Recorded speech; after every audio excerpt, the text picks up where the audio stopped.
Before you start judging the camera boxes, hear me out. This house had soffits slanted down like ski ramps. If I were to mount cameras to those, you get a lovely view of your own porch steps and maybe the neighbor's grass. Not helpful, so we did it right and added the camera boxes with conduit for clean angles and full coverage.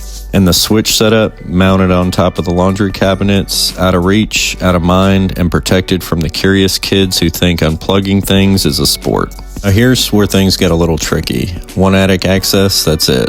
So I got creative and ran wires behind the vital siding like a cable ninja.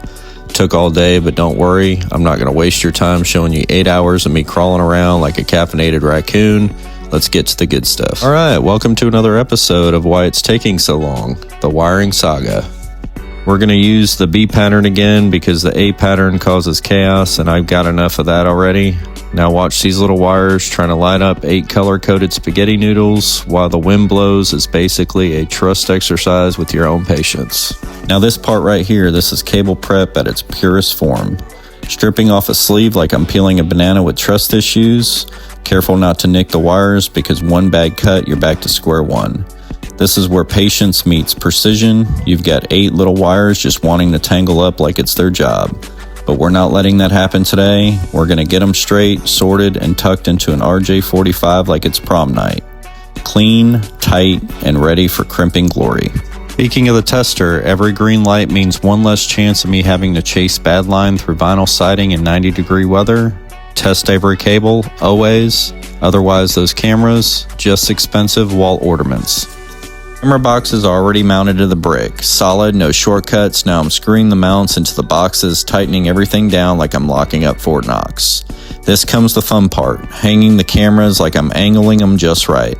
Not too high, not aimed at the sky. We want faces, not clouds, and let's the porch pirates parachuting in. Alright, time to wire the cable using the good old B pattern. The only pattern I trust because the A pattern's just chaos in disguise. First I untwist these little wires like I'm separating drum at a family reunion, then I light them up white-orange, orange, white-green, and then by wire 5 my fingers are cramping, questioning life choices. But we push through, get them trimmed just right, shove them in the conductor like they're boarding a tiny airplane, and once they're in, no turning back, crimp it tight, test it right, and pray the tester doesn't blink at me with judgment. Alright, round 2, wiring another cable like a pro cable wrangler. This one's got to be perfect because there's no undo button when you're up on a ladder and gravity's got a vendetta.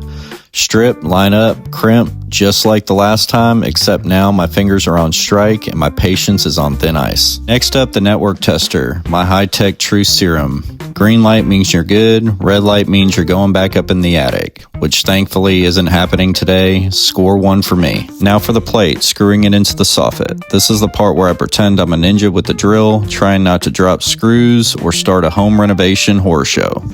Camera goes up, now the fine tuning, aligning it just right, not too high to miss the porch, but not too low to get dirt on the lens. We want eyes everywhere like a hawk with security clearance. Let me paint the picture. Up on the ladder, balancing tools in wind gusts and uneven ground, while squirrels are sitting nearby with their popcorn, judging every move. OSHA wouldn't love it, but hey, the job got done. Now let's give this network switch solid connections. We're adding clean wall plate with the keystone jack, no spaghetti cords, no mystery cables, just clean run to customer's router for smooth remote access. That's how you avoid late night phone calls that start with, hey, my app isn't working. Finishing strong with the doorbell, because look, if you've got high-end cameras and no doorbell cam, it's like buying a lifted truck and skipping the tailgate. You need the full setup, plus you don't leave anything half done. Check out these full night vision cameras, spotlights, two-way audio, built-in sirens. These things are like tiny bouncers for your home.